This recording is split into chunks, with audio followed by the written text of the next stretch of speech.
Hello friends, Gayatri క్రియేషన్కు స్వాగతం. ఈరోజు మనం చందమామ కథల్లోని ఆలీబాబా అనే కథ గురించి చెప్పుకోబోతున్నాం. ఇరాన్లోని ఒక నగరంలో ఇద్దరు అన్నదమ్ములు ఉండేవారు. ఒకడి పేరు కాసిం, రెండో వాడి పేరు ఆలీబాబా. వారికి తండ్రి కొద్దిపాటి ఆస్తి సమంగా పంచిపోయాడు. కాసిం ధనవంతుల పిల్లను పెళ్లాడి వర్తకం చేసి తాను కూడా ధనవంతుడయ్యాడు. ఆలీబాబా పేద పింటి పిల్లను పెళ్లాడి కట్టెలమ్ముకొని జీవించసాగాడు. అతను రోజూ అడవికి వెళ్ళి కట్టెలు కొట్టి వాటిని తన 3 గాడిదలపైన వేసి పట్టణానికి పోయి అక్కడ అమ్మేవాడు. ఒకనాడు ఆలీబాబా అడవిలో కట్టెలు కొట్టే సమయంలో అతనికి దూరాన దుమ్ము రేగడం కనిపించింది. ఆ దుమ్ము అంతకంతకు దగ్గరకు రాసాగింది. అతను మరికొంచెం పరిశీలనగా చూసి కొంతమంది మనుషులు గుర్రాలెక్కి వస్తున్నట్లు గ్రహించాడు. వారు దొంగలై ఉండవచ్చునని అతనికి తోచింది.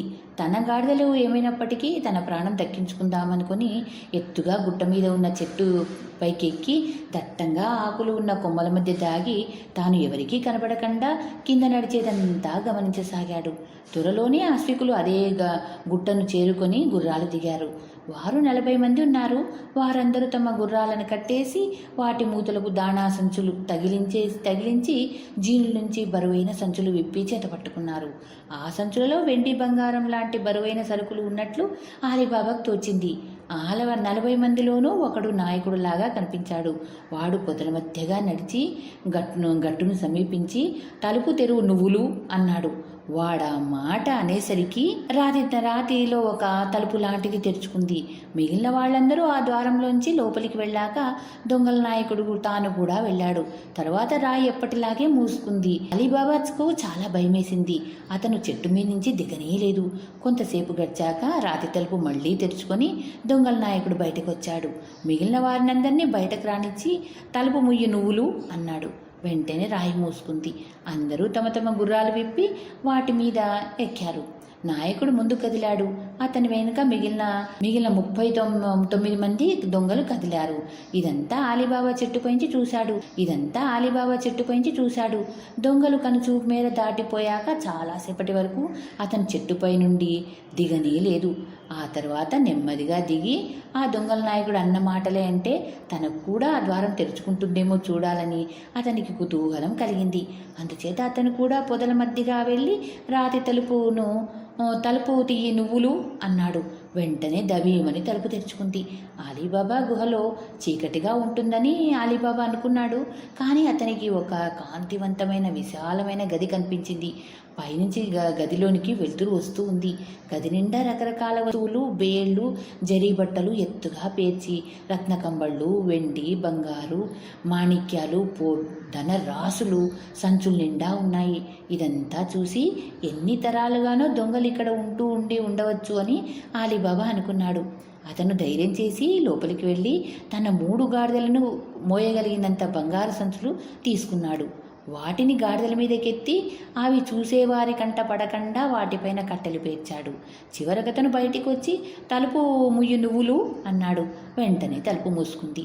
ఆలీబాబా తన గాడిదలను తోలుకొని నేరుగా ఇంటికి వెళ్ళాడు. బాడిదలను దొడ్లోకి తోలి తన వాకిలి తలుపు గడియ పెట్టి కట్టెలు తీసేసి సంచులను ఇంట్లోకి తీసుకుపోయి వాటిని భార్య ఎదుట బారుగా పెట్టాడు. అతను ఆ సంచుల్లోని బంగారాన్ని కుంభరించేసరికి అతని భార్య కళ్ళు చెదిరిపోయాయి. అతను ఆమెతో జరిగిందంతా చెప్పి ఈ విషయం పురుగుకైనా తెలియనివద్దని హెచ్చరించాడు. అతని భార్య ఆనందానికి మేరలేదు. భర్త తెచ్చిన బంగారు నాణ్యాలన్నీ లెక్క పెడతానని ఆమెన్నది. ఓసి, వీటిని లెక్కించటానికి నీ ఆయువు చాలదు, మనకా వ్యవధి లేదు, వీటిని భద్రంగా ఎక్కడైనా పాతి పెట్టాలి అన్నాడు. నువ్వు చెప్పింది నిజమే, కానీ కాస్త అటు ఇటుగా ఎంత బంగారుందో తెలియాలి. కనీసం దీన్ని కొలవేద్దాం. నువ్వు గుంట తవ్వేలోగా నేను ఒక సొల తెస్తాను అన్నది భార్య. ఆమె తన బావగారైన కాసిం ఇంటికి వెళ్ళి తన తోడికోడలతో ఒక సోలె ఉంటే ఇస్తావా, ఇప్పుడే తెచ్చిస్తాను అన్నది. కాసిం భార్య సరే అన్నది. తన మరిది ఇంట్లో ఏం ధాన్యం వండుకుంటున్నారో తెలుసుకునే ఉద్దేశంతో ఆమె సొల లోపల అడుగున గోధు అంటించి సొల తెచ్చి తన తోడికోడలికి ఇచ్చింది. ఆలీబాబా భార్య ఇంటికి వచ్చి తన భర్త తెచ్చిన బంగారు ఎన్ని సొలలుందో లెక్క చూసి తర్వాత తన భర్త వద్దకు వెళ్ళి గుంట తవ్వటమైందా అంది. ఆలీబాబా గుంట తవ్వటం ముగించాడు. భార్యాభర్తలిద్దరూ కలిసి బంగారాన్ని ఆ గుంటలో పెట్టి పూడ్చారు. తర్వాత ఆలీబాబా భార్య అన్నమాట ప్రకారం సోల తీసుకుని తన తోడికోడలికి ఇచ్చేసింది. ఆ సోల అడుగున ఒక బంగారు నాణ్యం అంటుకున్న సంగతి ఆమె గమనించలేదు. పని కాగానే నీ సొల తెచ్చి నీకిద్దామని ఇచ్చేశాను అని హెచ్చరించింది. ఆమెతో తన తోడికోడల వద్ద తెలుగు తీసుకొని ఇంటికి వెళ్ళిపోయింది. కాసిం భార్య సొల లోపల చూసేసరికి బంగారు నాణ్యం కనిపించింది. ఆమె ఒక్క క్షణం పాటు దింబరపోయి, ఏమిటి, ఆలీబాబా బంగారాన్ని సొలలతో కొలిచేటంత భాగ్యవంతుడైనాడా? ఎంత సిరి ఇంత అకస్మాత్తుగా ఎట్లా వచ్చిందబ్బా అనుకున్నదావిడ. అసూయతో నిలువున దహించుకుపోతూ ఇదంతా జరిగే సమయానికి కాసిం తన దుకాణం నుంచి ఇంకా తిరిగి రాలేదు. కానీ ఆయన రాగానే ఆయన భార్య, నువ్వు చాలా ధనవంతుని అనుకుంటున్నావు కావాలు, నీ తమ్ముడు ఆలీబాబా నీకన్నా 1000 రెట్లు ధనవంతుడు. ఆ సంగతి తెలుసుకో. అతని దగ్గర ఎంత బంగారం ఉన్నదంటే దాన్ని లెక్క పెట్టడానికి సాధ్యం కాక సొలలతో కొలిచి చూసుకుంటున్నాడు. ఏమనుకున్నావో అన్నది. ఏమిటి నువ్వనేది? నాకేమీ అర్థం కావటం లేదు అన్నాడు కాసిం. అప్పుడు ఆయన భార్య జరిగిందంతా చెప్పి తాను అరువిచ్చిన సోలె అడుగున అంటుకున్న బంగారు నాణ్యం తీసి చూపించింది. అది అతి ప్రాచీనమైన నాణ్యం. ఏ రాజు కాలంలో ముద్ర వేసిందో కూడా కాసిం ఎంత పరీక్షించినా తెలుసుకోలేకపోయాడు. కాసిం డబ్బుగల వితంతును పెళ్లాడిన నాటి నుంచి తన తమ్ముడిని పరాయివాడి వల్లే చూస్తూ వచ్చాడు. ఇంతకాలానికి ఆలీబాబా ధనం సంపాదించుకుంటే కాసిం సంతోషించడానికి బదులుగా అసూయతో కుంగిపోయాడు. ఆ రాత్రల్లా ఆయనకు నిద్ర పట్టలేదు. మర్నాడు తెల్లవారుతూనే ఆయన ఆలీబాబా ఇంటికెళ్ళి, ఆలీబాబా, నీ ధోరణి నాకేమీ నచ్చలేదు. నీవు ఒక వంక అతి పేదవాడిగా బతుకుతూ చాటుగా బంగారు కొలుస్తున్నావట. నిన్న నీ భార్యకు నా భార్య అరువిచ్చిన సోలెడుగున బంగారు నాణ్యం అంటుకుంది అన్నాడు. ఈ మాటలు వినగానే ఆలీబాబా కుంగిపోయాడు. తాను ఏదైతే పరమరహస్యంగా ఉంచుదామనుకున్నాడో అది కాస్త తన భార్య చేసిన పొరపాటు వల్ల తన అన్నకు వదినకు తెలిసిపోయింది. అయితే ఆలీబాబా పైకి ఆశ్చర్యం కానీ భయం కానీ కనబరచక జరిగిందంతా చెప్పి, ఈ విషయం రహస్యంగా ఉంచావంటే నేను తెచ్చిన బంగారంలో నీకు కూడా భాగం ఇస్తాను అన్నాడు అన్నతో. భాగం ఎవడి కోసం ఇస్తావు? నేను అడిగేది అది కాదు. ఆ గుహ ఎక్కడున్నది, అక్కడికి దారి ఎటో నాకు స్పష్టంగా చెప్పు. అవసరమైనప్పుడల్లా నేను కూడా వెళ్ళి అక్కడి నుంచి సొమ్ము తెచ్చుకుంటాను మరి అన్నాడు కాసిం. గత్యంతరం లేక ఆలీబాబా అన్న కోరికదంతా వివరించేశాడు. తలుపు తెరుచుకోవడానికి మూయడానికి అవసరమైన మాటలు కూడా ఆయనకు చెప్పాడు. కాసిం మర్నాడు ఉదయమే తెల్లవారక మునిపే లేచి 10 కంచరగాడిదలను పెద్ద పెద్ద కావడి పెట్టెలు మూసుకొని ఆలీబాబా చెప్పిన మార్గాన అడవికి వెళ్ళాడు. ఆలీబాబా ఎక్కిన చెట్లు పొదలు గుట్లు అన్నీ ఆయన పోల్చుకొని రాతి ద్వారం చేరుకొని తలుపు తెరు నువ్వులు అనగానే ద్వారం తెరుచుకుంది. కాసిం లోపలికి వెళ్ళగానే తలుపు మూసుకుంది. లోపల ఉండే ధనరాశులు చూసి కాసిం తన్మయుడైపోయాడు. ఆలీబాబా చెప్పిన మాటలను బట్టి ఆయన ఇంత ధనం ఉంటుందనుకోలేదు. ఆయన మనసు పూర్తిగా డబ్బు మీదనే నగ్లమైంది. ఆయన తాను తీసుకోదలసిన సంచులన్నీ తెచ్చి వాకిలి దగ్గర పేర్చిపెట్టాడు. అయితే ఈ ధనమంతా తన ఇంటికి చేర్చడంలో తన్మయత్వం చెందిన కాసిం తలుపు తెరిచే మంత్రం కాస్త మర్చిపోయి తలుపు తెరు నువ్వులు అనటానికి మారుగా తలుపు తెరు మెంతులు అన్నాడు. తలుపు తెరుచుకోలేదు. కాసింకు ఆశ్చర్యం అయిపోయింది. కంగారులో అతను మిరియాలు ధనియాలు ఇంకా ఏవేవో ధాన్యాలను జ్ఞాపకం తెచ్చుకున్నాడు. కానీ వాటి వల్ల కాస్తైనా ప్రయోజనం లేకపోయింది. ఈ వ్యవహారం కాస్త విషమిస్తుందని కాసిం కల్లో కూడా అనుకోలేదు. తాను ప్రమాదంలో చిక్కుకున్నట్టు ఆయనకు అర్థమైంది. తాను పేర్చిపెట్టిన సంచులు కాలితో తన్ని అటూ ఇటూ పచార్లు చేయసాగాడు. అప్పుడు ఆయనకు ఆ గదిలో ఉన్న అంత గొప్ప సంపద ఏమాత్రం ఆకర్షణగా కనబడలేదు. మిట్ట మధ్యాహ్నం వేళ దొంగలకు అక్కడికి వచ్చారు. దూరాన ఉండగానే వారికి గట్టు వద్ద కాసిం తెచ్చిన కంచెర గాడిదలు కనిపించాయి. వాటి మీద ఉన్న కావడి పెట్టెలను కూడా దొంగలు చూశారు. ఇది చూడగానే వారికి కంగారు పుట్టింది. వారు తమ గుర్రాలను మరింత వేగంగా తోలి గట్టును చేరుకున్నారు. వారు కంచెర గాడిదలను అడవిలోనికి తరిమేసి కత్తులు దూసి మంత్రం చదివి తలుపు తెరిచి లోపలికి వెళ్లారు. ఈలోగా కాసిం గుర్రాల డెక్కల చప్పుడు విని దొంగలు వచ్చినట్లు గ్రహించాడు. ఆయన బయటికి పారిపోవడానికి సిద్ధంగా ఉండి తలుపు తెరుచుకోగానే పరిగెత్తుకుంటూ వచ్చి దొంగల నాయకుడిని ఒక్క తోపుతో కింద పడేశాడు. అయితే మిగిలిన దొంగలు ఆయన పట్టుకొని కత్తులతో పొడిచి చంపేశారు. తరువాత వారు తమ గుహ అంతా పరీక్షించుకున్నారు. కాసిం వాకిలి దగ్గర పెట్టిన సంచులు వారు యథాస్థానంలో పెట్టేశారు. ఆలీబాబా తీసుకున్న బంగారం ఆచూకీ కూడా వారికి తెలిసింది. కాసిం లోపలికి ఎలా రాగలిగాడా? తమకు తెలిసిన మంత్రం పైవాళ్లకు ఎలా తెలిసిందో వారు ఊహించలేకపోయారు. ఈ మంత్రం తెలిసి ఇంకెవరైనా ఉంటే వాళ్లను హడలుగొట్టించేందుకు గాను దొంగలు కాసిం శరీరాన్ని 4 ముక్కలుగా నరికి గుహలోపల ద్వారానికి 2 వైపులా 2 ముక్కలు వేలాడగట్టారు. తరువాత వారు మళ్ళీ తలుపులు యథాప్రకారం మూసి తమ గుర్రాలెక్కి దారులు కాయటానికి, బిడార్లు దోచుకోవడానికి బయటకు వెళ్ళారు. రాత్రైంది. కాసిం ఇంటికి తిరిగి రాలేదు. ఆయన భార్య ఆందోళన పడుతూ అలీబాబా ఇంటికి వెళ్ళి, మరిది మీ అన్నయ్య అడవికి ఎందుకే వెళ్ళారో నీకు తెలిసే ఉంటుంది. చీకటి పడింది, ఇంతవరకు ఆయన తిరిగి రాలేదు. ఆయనకి ఏం ఆపద కలిగిందో అని నాకు భయంగా ఉంది అన్నది. ఇంత మాత్రానికి నువ్వు భయపడవలసిన అవసరం లేదు వదినా. ఊరు మాటుమణిగాక అన్నయ్య రావచ్చు అన్నాడు అలీబాబా. కాసిం వెళ్ళిన పని చాలా రహస్యమైంది కనుక అలీబాబా చెప్పిన మాటలు కాసిం భార్యకు సబబుగానే తోచాయి. ఆవిడ ఇంటికి తిరిగి వెళ్ళి అర్ధరాత్రి దాకా ఓర్పుగా వేచి ఉంది. కానీ ఆ తర్వాత ఆవిడ అనుమానాలు రెట్టింపైనాయి. పైకి ఏడవడానికి కూడా వీలు లేకపోవటం చేత భర్త కోసం లోపల కుళ్ళి ఏడవసాగింది. తన మరిది వ్యవహారంలో జోక్యం కలిగించుకున్నందుకు ఆవిడ తనను తాను తిట్టుకుంది. ఆవిడ తెల్లవార్లు ఏడ్చి వాచిపోయిన కళ్ళతో అలీబాబా ఇంటికి వెళ్ళింది. ఆవిడను చూడగానే ఆవిడ రాకన కారణమేమిటో అలీబాబాకు తెలిసిపోయింది. తన అన్నకు ఏదో ప్రమాదం జరిగి ఉంటుందని అతనికి భయం కలిగింది. ఆవిడ అడగకముందే అలీబాబా తన 3 గాడిదలను సిద్ధం చేసుకొని అడవికి బయలుదేరాడు. వెళ్ళేటప్పుడు అతను తన వదిన గారిని ధైర్యంగా ఉండమని చెప్పాడు. దారిలో అతనికి అన్న జాడ కానీ ఆయన కంచెర గాడిదల జాడలు కానీ తగలలేదు. దానికి తగ్గట్టుగా గట్టు వద్ద నెత్తురు మరకలు కనిపించాయి. అలీబాబా గుడ్డ జల్లుమన్నది. అయితే అతను మంత్రం చదివి లోపలికి అడుగు పెట్టేసరికి తన అన్న శవం తాలూకు ముక్కలు చూసేసరికి నిలువున నీరైపోయాడు. తన అన్న తన పట్ల సోదర ప్రేమ చూపకపోయినప్పటికీ అలీబాబా నిర్వర్తించ నిశ్చయించుకున్నాడు. అతను తన అన్న శవాన్ని ఒక గాడిద మీద వేసి దాన్ని కట్టెలతో కప్పాడు. తర్వాత మరికొన్ని బంగారు సంచులు తీసి మిగిలిన 2 గాడిదల మీద వేసి వాటిని కూడా కట్టెలతో కప్పి తలుపు ఎప్పటిలాగే మూసి ఇంటి దారి పట్టాడు. అతను వెళ్తురుండగానే అడవి దాటాక అడవి చివర కొంతసేపు ఆగి చీకటి పడ్డాకనే ఈ ఊళ్ళో ప్రవేశించాడు. ధనపు సంచులు గల 2 గాడిదలను తన ఆవరణలను తోలి సరుకు దించుకోమని తన భార్యకు చెప్పి 3వ గాడిదను తోలుకొని సరాసరి తన అన్న ఇంటికి వెళ్ళి తలవాకిలి తలుపు తట్టాడు. మార్జియానా అనే బానిస పిల్ల తలుపు తెరిచింది. ఆమె కాసిం ఇంట్లో ఉండే బానిస. చాలా తెలివి చాకచక్యం గలది. ఎటువంటి చిక్కులనైనా సమయస్ఫూర్తితో నడుచుకోగలదు. ఆమెతో అలీబాబా, అమ్మాయి, ఇది ఒక పరమరహస్యం. ఈ గాడిద మీద ఉన్నది మీ యజమాని శవం. ఆయన జబ్బు చేసి సహజమైన సావు చచ్చినట్లు మనం లోకాన్ని నమ్మించాలి. తర్వాత ఆయనకు ఉత్తర క్రియలు జరిపించాలి. ఇది అంతా ఎలా చేస్తావో నీదే భారం. వెళ్ళు, నీ యజమానురాలికి అంతా చెప్పు అన్నాడు.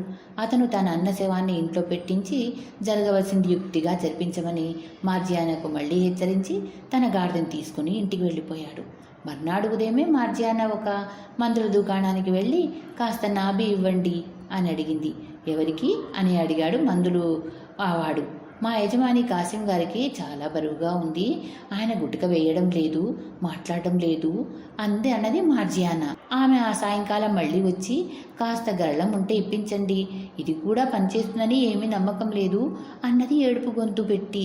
ఆ రోజు అలీబాబా తన భార్యతో సహా 2-3 సార్లు తన అన్నగారి ఇంటికి వెళ్ళి రావటము, వారి ముఖాలు విచారంగా ఉండటము చూసి కాసింకు జబ్బు చేసిందని అందరూ సులువుగా నమ్మారు. అందుచేత ఆ సాయంకాలం కాసి ఇంట ఏడుపులు సాగానే అంతా అయిపోయిందనుకున్నారు. మార్జియానా అందరితోటి తన యజమాని చనిపోయినట్టు చెప్పింది కూడా. మర్నాడు తెల్లవారుతూనే మార్జియానా ముస్తఫా అనే తోళ్ళు కుట్టే ముసలివాడి దుకాణానికి వెళ్ళింది. వాడు తూర్పు తెల్లవారక ముందే దుకాణం తెరుస్తాడని ఆమెకు తెలుసు. ఆమె ముసలివాడి చేతిలో ఒక బంగారు దివాణా పెట్టి, బాబా ముస్తఫా, నీవు నీ కుట్టు పరికరాలు తీసుకుని నా వెంట రావాలి. ముందే చెబుతున్నాను, నేను తీసుకుపోయే చోట చాలా రహస్యం. అందుచేత మధ్యదారిలో నీ కళ్ళకు గంతలు కడతాను అన్నది. మర్నాడు తెల్లవారుతూనే మార్జియానా ముస్తఫా అనే తోళ్లు కుట్టే ముసలివాడి దుకాణానికి వెళ్ళింది. వాడు తూర్పు తెల్లవారక ముందే దుకాణం తెరుస్తాడని ఆమెకు తెలుసు. ఆ ముసలివాడి చేతిలో ఒక బంగారు దీనారం పెట్టి, బాబా ముస్తఫా, నీవు నీ కుట్టు పరికరాలు తీసుకొని నా వెంట బయలుదేరి రావాలి. ముందే చెప్తున్నాను, నేను నిన్ను తీసుకుపోయే చోటు చాలా రహస్యం. అందుచేత మధ్యదారిలో నీ కళ్ళ గంతలు కడతాను అన్నది. ముసలివాడు ఆమెను అనుమానిస్తూ మార్జియానాకేసి కొంతసేపు చూసి, ఓహో, నా చేత కూడని పని ఏదో చేయిస్తున్నట్టున్నావే అన్నాడు. ప్రమాణపూర్తిగా అలాంటిదేమీ లేదు, నా వెంటరా, నీకేం భయం లేదు అన్నది మార్జియానా. బాబా ముస్తఫా ఆమె వెంట బయలుదేరాడు. మధ్యదారిలో ఆమె అన్న ప్రకారం ముసలివాడి కళ్ళకు గంతలు కట్టింది. తరువాత ఆయనను తన యజమాని ఇంటికి తీసుకుపోయి శవం ఉన్న గది చేరేదాకా అతడి కళ్ళు గంతలు ఇప్పలేదు. బాబా ముస్తఫా, ఈ శవాన్ని త్వరగా కుట్టేసినట్లయితే నీకొక బంగారు దీనారం ఇస్తాను అన్నదామె. ముస్తఫా గబగబా తన పని ముగించి 2వ దీనారం పుచ్చుకొని కళ్ళకు మళ్ళీ గంతలు కట్టించుకొని ఆమె వెంట బయలుదేరాడు. ఎక్కడైతే ముందు గంతలు కట్టిందో అక్కడికి రాగానే ఆమె ముసలివాడి గంతలు ఇప్పేసి ఇంటికి వెళ్ళిపోమన్నది. ముసలివాడు తనని వెంబడించకుండా చూసుకొని ఆమె ఇంటికి తిరిగి వచ్చింది. ఇంటికి తిరిగి వస్తూనే మార్జియానా తన యజమాని శరీరానికి స్నానం చేయించింది. బాబా గుగ్గిలం పొగ వేశాడు. తర్వాత శవానికి ఆచారరీత్యా చేయవలసిన దుస్తులు వేశారు. త్వరలోనే మసీదు నుంచి ధర్మకర్తలు వచ్చారు. ఉత్తర క్రియలు జరిపించడానికి ఇమాం వచ్చాడు. ఇమాం మంత్రాలు చదువుతూ ముందస్తు నడుస్తూ ఉంటే 4 గృహస్థులు శవాన్ని శ్మశానానికి మోసుకెళ్లారు. మార్జియానా మాత్రం గుండెలు బాదుకొని ఏడుస్తూ శవం వెంట వెళ్ళింది. కాసిం భార్య ఇంటి వద్ద ఇరుగు పొరుగు ఆడవాళ్ల మధ్య కూర్చుని భర్త కోసం శోకాలు పెట్టింది. ఈ విధంగా కాసిం దుర్మరణం కప్పిపుచ్చబడింది. ఆయన చావు రహస్యం తెలిసింది ఆలీబాబాకు, మార్జియానాకు, కాసిం భార్యకు మాత్రమే. ఉత్తర క్రియలు జరిగిన 3-4 రోజుల తనంతరము ఆలీబాబా తనకున్న కొద్దిపాటి సామాన్తో తన అన్నగారి ఇంటికి మారాడు. ఇక ముందు అతను అన్నగారి ఇంటనే ఉండేట్టు ఏర్పాటు జరిగింది. తాను దొంగల గురించి తెచ్చి పాతిపెట్టిన బంగారాన్ని మట్టుకు ఆలీబాబా రాత్రి వేళ రహస్యంగా కొత్త ఇంటికి చేరవేశాడు. కాసిం చాలా కాలంగా నడుపుతూ వచ్చిన దుకాణాన్ని ఇప్పుడు ఆలీబాబా పెద్ద కొడుకు చూడసాగాడు.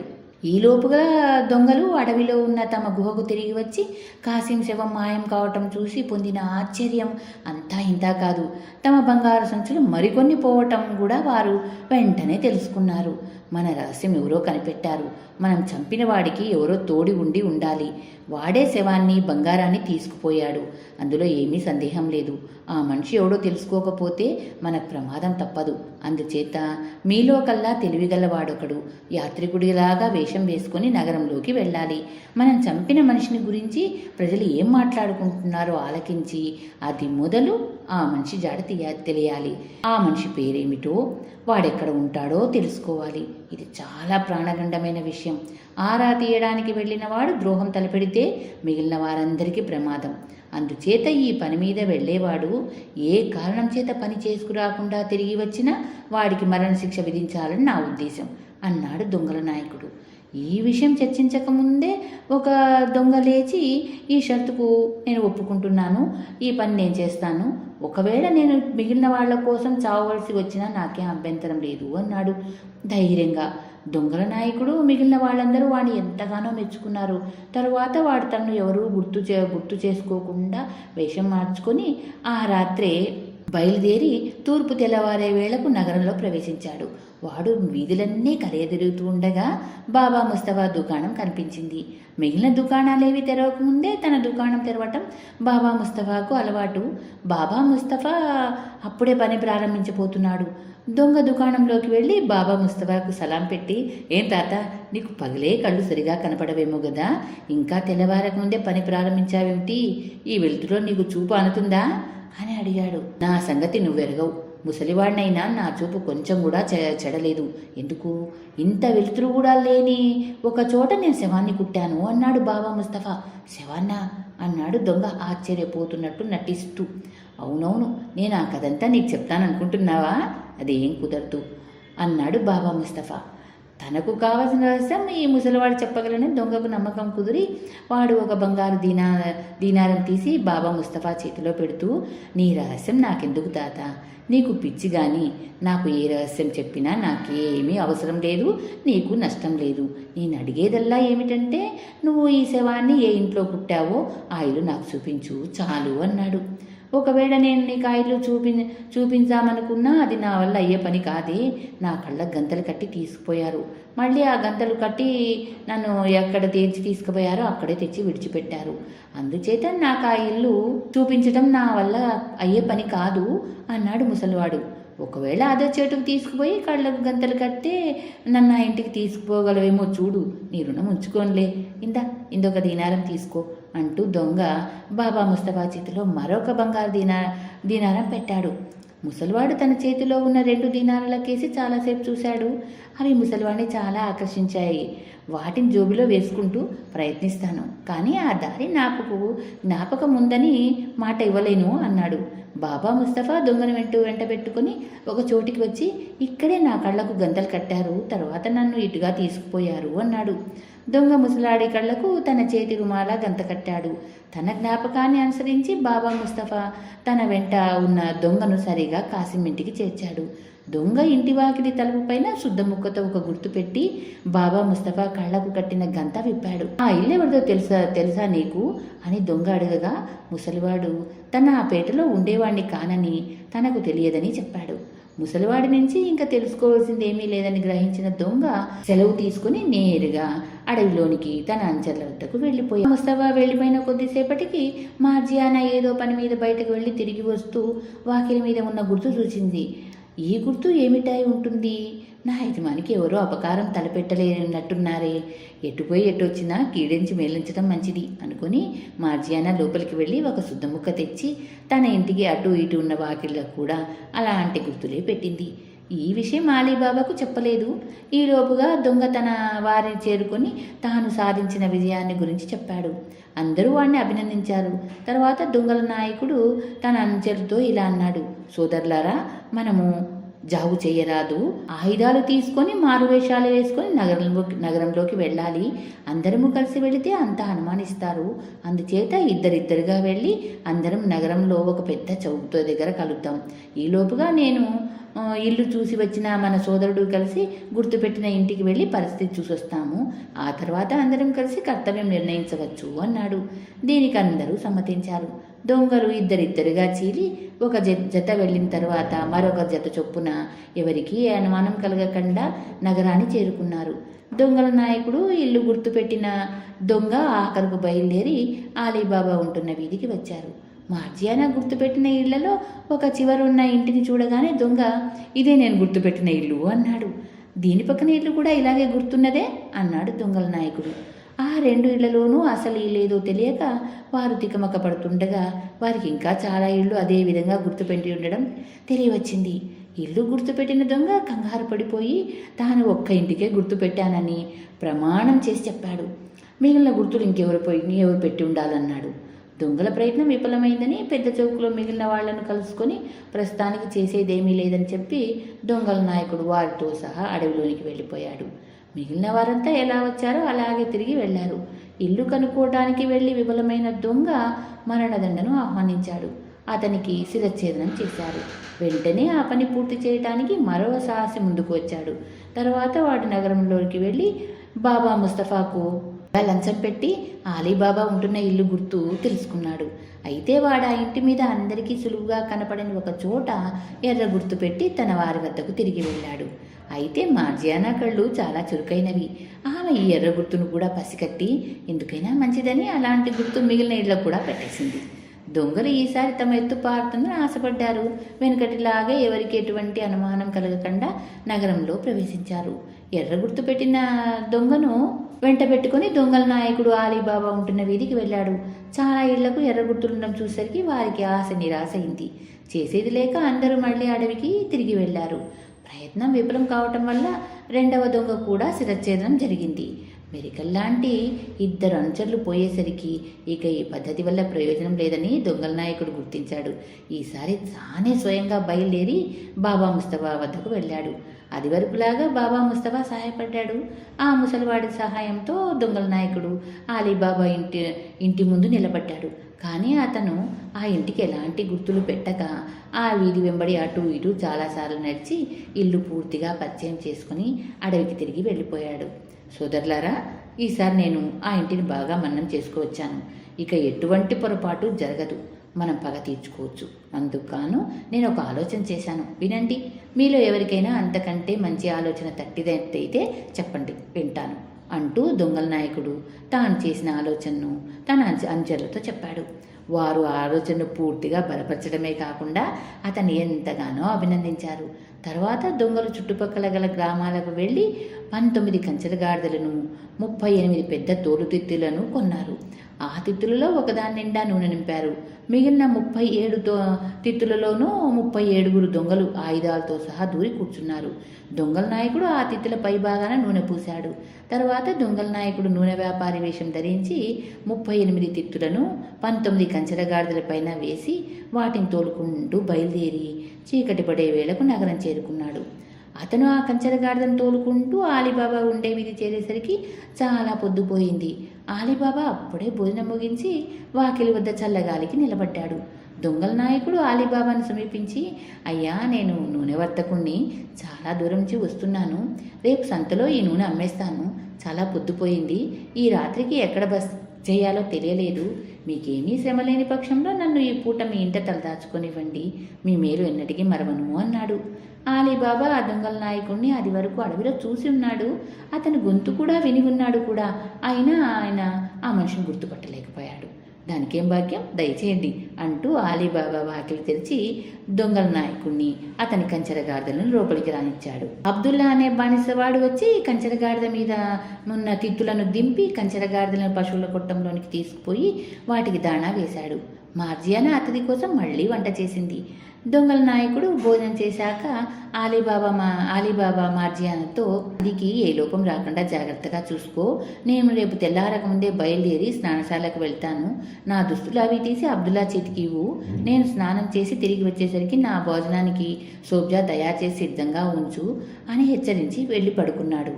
ఈలోపుగా దొంగల నాయకుడు దొడ్లోనికి వెళ్ళి ఒక్కొక్క తోలి తిత్తి మీద ఉన్న మూత ఎత్తి, నేను కిటికీలోంచి గులకరాళ్ళు విసరగానే బయటకు రావాలి, మరవద్దు అని తిత్తిలో ఉండే దొంగలకు పేరునా చెప్పాడు. అతని ఇంట్లోకి తిరిగి రాగానే మార్జియానా అతను పడుకునే చోటు చూపి తన యజమాని దుస్తులు తీసిపెట్టి షోబ్దా తయారు చేయటానికి గాను పొయ్యి రాజేయమని అబ్దుల్లాతో చెప్పింది. పొయ్యి రాజేయగానే ఆమె షోబ్దా తయారు చేయడానికి ప్రారంభించింది. కానీ మధ్యలో చమురు అయిపోయి దీపం కాస్త ఆరిపోయింది. వంట పూర్తి కాలేదు. మధ్యలో దీపం ఆరిపోయింది. ఇంట్లో ఒక్క చుక్క కూడా నూనె ఉన్నట్టు లేదు. ఏం చేయాలో తోచకుండా ఉంది అన్నది మార్జియానా సంకోచించకుండా నూనె దుత్త తీసుకుని దొడ్లోకి వెళ్ళింది. ఆమె మొదటి తెత్తిని సమీపించేసరికి లోపల నుంచి దొంగ వేళైందా అని చిన్న గొంతుకతో అడిగాడు. మార్జియానా మొదట నిర్ఘాంతపోయింది. కానీ అంతలోనే గుండె నిబ్బరం తెచ్చుకొని రహస్యంగా, ఇంకా లేదు, కొంచెం ఆగు అన్నది. వరుసగా 37 తిత్తులు ఆమెను ఇలాగే పలకరించినాయి. ఆమె వాటికి ఈ సమాధానమే చెప్పింది. ఆఖరి తిత్తి మాత్రం ఏమీ అనలేదు. ఆమె అందులోంచి నూనె పోసుకొని ఇంట్లోకి వచ్చేసింది. తన యజమాని ఆలీబాబా 38 మంది దొంగలకు ఆశ్రయం ఇచ్చినట్లు మార్జియానా తెలుసుకుంది. నూనె వర్తకునంటూ వచ్చినవాడు మిగిలిన వారికి నాయకుడై ఉండాలి. ఆమె దీపంలో చమురు పోసి పెద్ద బాండా తీసుకొని మళ్ళీ నూనె తిత్తి వద్దకు వెళ్ళింది. బాండా నిండా నూనె నింపుకొని దాన్ని పెద్ద మంట మీద మరగకాచింది. ఆ మరిగే నూనె తీసుకొని పోయి ఒక్కొక్క తిత్తిలోనూ పోసింది. ఏ తిత్తిలో దొంగ ఆ తిత్తిలో వేడి నూనెతో మగ్గి ఊపిరాడక చచ్చాడు. ఈ విధంగా 37 దొంగలు నిశ్శబ్దంగా హతమార్చి సాహసురాలైన మార్జియా వంటగదిలోనికి తిరిగి వచ్చి నూనె కాగటం కోసం పెద్దది చేసిన మంటను తగ్గించి సోర్జా వండడానికి చాలినంత మాత్రమే ఉంచి దీపం ఆర్పేసి ఏం జరుగుతుందో చూడడానికి కిటికీ వద్ద నిలబడింది. ఆమె దీపం ఆర్పేసిన కొద్దిసేపటికి దొంగల నాయకుడు ఎక్కడా ఒక దీపం కానీ అలిగడి కానీ లేకపోవటం గమనించి పక్కమించి లేచి కిటికీలోంచి గులకరాళ్ళు బయటకు రువ్వాడు. వాటిలో కొన్ని తోలితిత్తులకు తగిలినప్పటికీ ఒక్క దొంగ బయటికి రాలేదు. దొంగల నాయకుడు ఆందోళన చెంది అడుగు వేసుకుంటూ బయటకు వెళ్ళి మొదటి తిత్తి మూత తెరిచి, సిద్ధంగా ఉన్నావా అని అడిగాడు. తిత్తిలోంచి గుప్పున నూనె వాసన కొట్టింది తప్ప ఏ జవాబు లేదు. తన అనుచరులందరూ హతమయ్యారని, ఆలీబాబాను చంపేందుకు తాను వేసిన ఎత్తు కాస్త బయటపడిపోయిందని తెలుసుకొని దొంగల నాయకుడు ప్రహరీ గోడ దూకి పారిపోయాడు. ఇదంతా చూస్తూ ఉండిన మార్జియానా గదిలోనికి వెళ్ళి పడుకొని తన యజమాని గొప్ప ప్రమాదం నుంచి కాపాడన్న ఆనందంతో సుఖంగా నిద్రపోయింది. అలీబాబాకు ఈ జరిగిన సంగతులేవీ తెలియవు. ఆయన తెల్లవారకు ముందే లేచి తన బానిసను వెంట పెట్టుకొని స్నానశాలకు వెళ్ళాడు. ఆయన తిరిగి వచ్చి కంచెరగాడిదలు ఇంకా తన దొడ్లోనే ఉండటం చూసి మార్జియానాతో, ఆ నూనె వర్తకుడు వెళ్ళిపోలేదా అన్నాడు. యజమాని, మీరు పూర్తిగా పెరటిదోవలోనే ఉన్నారు, నా వెంట రండి, అసలు చూడవలసింది నేను చూపిస్తాను అంటూ మార్జియానా ఆయనను తోలుతిత్తులున్న చోటికి తీసుకుపోయి మొదటి తిత్తిలోనికి చూడమన్నది. ఆలీబాబా ఆ తిత్తిలో మనిషి ఉండటం చూసి గతుక్కుమన్నాడు. భయపడకండి, ఆ మనిషి ఎవరికీ ఏ హాని చెయ్యడు, వాడు చచ్చాడు అన్నది మార్జియానా. ఇదంతా ఏమిటి మార్జియానా అన్నాడు అలీబాబా విచారంగా. మీరు గట్టిగా మాట్లాడకండి, ఇది పరమ రహస్యం, ఇరుగు పొరుగు వాళ్లకు తెలియకూడదు. ఈ తిత్తులన్నీ వరుసగా చూడండి అన్నది మార్జియానా. అన్ని తిత్తులు చూశాక అలీబాబా ఆశ్చర్యానికి అంతు లేకుండా పోయింది. ఆ నూనె వర్తకుడు ఏమయ్యాడు అన్నాడు అలీబాబా. నేనెంత వర్తకుడినో వాడు అంతే వర్తకుడు. మీరు ముందు సోబ్జాతి ఎత్తినండి, నేను జరిగిందంతా చెబుతాను అన్నది మార్జియానా. తరువాత ఆమె తాను తలవాకిలి తలుపు మీద తెల్ల గుర్తు లగాయితూ దొంగల నాయకుడు పారిపోవడం దాకా జరిగిన విషయాలన్నీ వివరంగా తన యజమానికి చెప్పింది. దా విని అలీబాబా, మార్జియానా, నువ్వు అడ్డుపడకపోతే ఈ దొంగలు నన్ను నిజంగా నాశనం చేసి ఉందురు. ప్రాణదానం చేసిన నీ రుణం కొంత తీర్చుకునేందుకు నిన్ను బానిసత్వం నుంచి విముక్తి చేస్తున్నాను. మిగిలిన రుణం తీర్చుకునే ఏర్పాటు తర్వాత చూస్తాను అన్నాడు. అలీబాబా తోట చాలా నిడివి అయినది. దాని చివర చాలా ఎత్తైన పెద్ద చెట్లు ఉన్నాయి.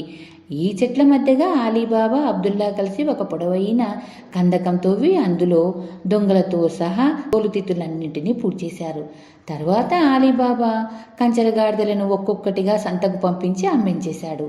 అలీబాబా ఇంటి నుంచి పారిపోయిన దొంగల నాయకుడు గుండెలు మండిపోతూ అడవిలోనికి తిరిగి వెళ్ళాడు. తన అనుచరులంతా పోయిన కారణం చేత దొంగల గృహ బావురుమంటుంది. అక్కడ కొద్దిసేపు కూడా ఉండేసరికి భయం వేసి అతను నగరానికి తిరిగి వచ్చాడు.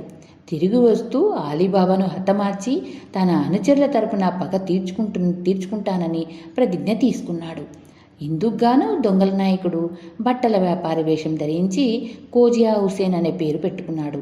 అతను నగరంలో ఒక ఇల్లు అద్దెకు తీసుకొని ఎవరూ చూడకుండా తన గుహ నుంచి పట్టుతాన్లను తెచ్చి అందులో పేర్చాడు. అలీబాబా కొడుకు ప్రస్తుతం చూస్తున్న కాసిం దుకాణానికి ఎదురుగా దొంగల నాయకుడు ఒక గిడ్డంగి అద్దెకు తీసుకున్నాడు.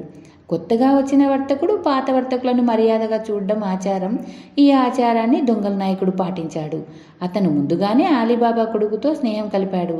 2-3 రోజుల అనంతరం అతను తన ఎదురుగా ఉన్న దుకాణంలో అలీబాబాను చూసిన వెంటనే గుర్తుపట్టాడు. అలీబాబా తన తండ్రి అని కొత్త స్నేహితుడితో చెప్పిన మీదట దొంగల నాయకుడు ఆ స్నేహితునితో మరింత స్నేహంగా ఉంటూ ప్రేమగా సంభాషించుకుంటూ చిన్న చిన్న బహుమతులు ఇవ్వటము, చీటికి మాటికి భోజనానికి పిలవటము మొదలైన పనులు చేయసాగాడు. ఇదంతా చూసి అలీబాబా కొడుకు తన తండ్రితో, ఈ కోజియా హుసేన్ నాకు అనేక రకాల మర్యాదలు చూపుతున్నాడు, మనం అతన్ని మన ఇంటికి ఆహ్వానిస్తే బాగుంటుంది అన్నాడు. నాయనా, రేపు శుక్రవారం, దుకాణాలు మూసే రోజు, అందుచేత అతన్ని వెంట పెట్టుకురా, భోజనం తయారు చేయమని నేను మార్జియాతో చెప్తాను అన్నాడు అలీబాబా సంతోషంగా. అలీబాబా కొడుకు ఆ ప్రకారమే కోజియా హుసేన్ వెంట పెట్టుకుని అలీబాబా ఇంటి దాకా తీసుకొచ్చి, ఇదే మా నాన్న ఉండే ఇల్లు, మన స్నేహం మాట విని ఆయన నిన్ను తప్పక చూడడానికి భోజనానికి తీసుకురమని అన్నాడు. దొంగల నాయకుడికి కావాల్సింది ఏదో మిష మీద అలీబాబా ఇంట్లో ప్రవేశించి అలీబాబాను చంపటమే.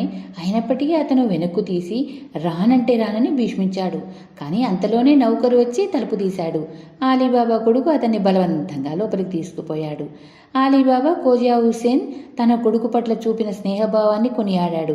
మా వాడు ఇంకా చిన్నవాడు, వాడికి ప్రపంచ జ్ఞానం తక్కువ, మీ వంటి వాళ్ళ నుంచి నేర్చుకోవాల్సింది చాలా ఉంది అన్నాడు ఆయన దొంగల నాయకుడితో. వాడికి ప్రపంచ జ్ఞానం తక్కువ కావచ్చు కానీ బుద్ధిబలంలో వయసు మళ్ళిన వారికి ఏమీ తీసిపోలేండి అన్నాడు కోజియా హుసేన్. వారా విధంగా కాసేపు మాట్లాడుకున్నాక కోజియా హుసేన్ లేచి వెళ్ళి వస్తానన్నాడు. అలీబాబా ఆదుర్దాగా, అదేమిటి, మీరు ఈ పూట మాతో కూర్చొని భోజనం చేయాలి, మీరు మా ఆప్తులు, మాది పేదల భోజనమే అయినా అదే మీకు కూడా పెట్టకుండా పోనివ్వము అన్నాడు. నేను ఉప్పు వేసిన పదార్థాలు ముట్టను, అందుచేత నన్ను నిర్బంధించక వెళ్ళనివ్వండి అన్నాడు కోజియా హుసేన్. నాకు కూడా ఉప్పు సహించదు, మీకు కావలసినట్టుగా భోజనం చేసి పెడతాను ఉండండి అంటూ అలీబాబా వెళ్ళి మార్జియానా, మనకు ఒక అతిథి వచ్చాడు, అతను ఉప్పు తినడు, అందుచేత అతని కోసం వెంటనే చప్పడి భోజనం తయారు చెయ్యి అన్నాడు. మార్జియానా ముఖం చిట్టించి, ఎవరి వింత మనిషి, ఈ చప్పడి వంట పూర్తి అయ్యేలోగా మీ భోజనం చప్పగా చల్లారిపోతుంది అన్నది. అందుకు అలీబాబా నవ్వుతూ, కోప్పడకు మార్జియానా, అతను మనకు కావలసిన వాడు, నేను చెప్పినట్లు చెయ్యి అన్నాడు. మార్జియానా చప్పడి వంట తయారు చేసి వడ్డించే సమయంలో అబ్దుల్లా వెంట తాను కూడా వడ్డనకు వచ్చింది.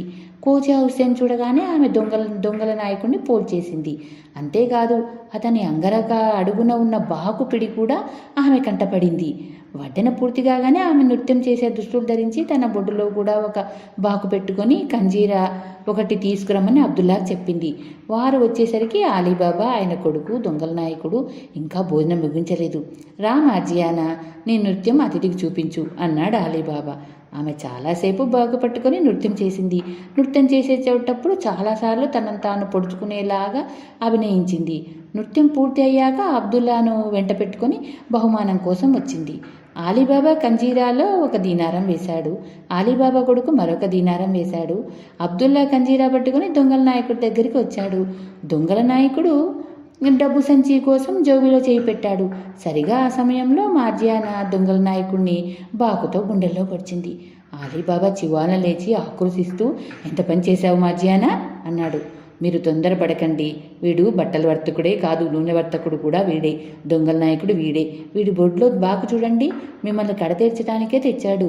వీడు మీ ఉప్పు తిననని ఎప్పుడన్నాడో అప్పుడే నాకు అనుమానం కలిగింది. అందుకే వడ్డన నెపంతో వచ్చి వీడిని చూసి వెంటనే గుర్తించాను. ఈవేళ మీరు లేచిన వేళ మంచిదైంది అన్నది మార్జియానా. మార్జియానా, నీ రుణం నిజంగా తీరదు. నీకు అదివరకే స్వేచ్ఛనిచ్చాను, ఇప్పుడు నిన్ను నా కోడలుగా చేసుకుంటున్నాను అన్నాడు అలీబాబా. అలీబాబా కొడుకు మార్జియానాను పెళ్లాడడానికి సంతోషంగా ఒప్పుకున్నాడు. మిగిలిన దొంగలను పాతిపెట్టినట్టే దొంగల నాయకుడిని కూడా రహస్యంగా పాతేశారు. ఇప్పుడు అడవిలో ఉన్న గుహ రహస్యం తెలిసినవాడు అలీబాబా ఒక్కడే. కానీ మరి ఇద్దరు దొంగలు బతికే ఉన్నారన్న అనుమానంతో 1 ఏడాది పాటు అలీబాబా ఆ గృహ ప్రాంతాలకు పోలేదు. 1 ఏడాది పాటు తనకెవరూ హాని చేయ ప్రయత్నించకపోవటం చూసి ఆయన ఒకనాడు గుహకు వెళ్ళాడు. అక్కడ ఏడాదిగా ఎవరు అడుగుపెట్టినా జాడలేదు. కాలక్రమేణా అలీబాబా ఆ గృహ రహస్యాన్ని తన కొడుకు చెప్పాడు. తరువాత చాలా తరాల వారు ఆ గుహ తాలూకు రహస్యం తమ తండ్రుల వద్ద నుండి తెలుసుకొని ఆ గృహ నుంచి తెచ్చిన సంపదతో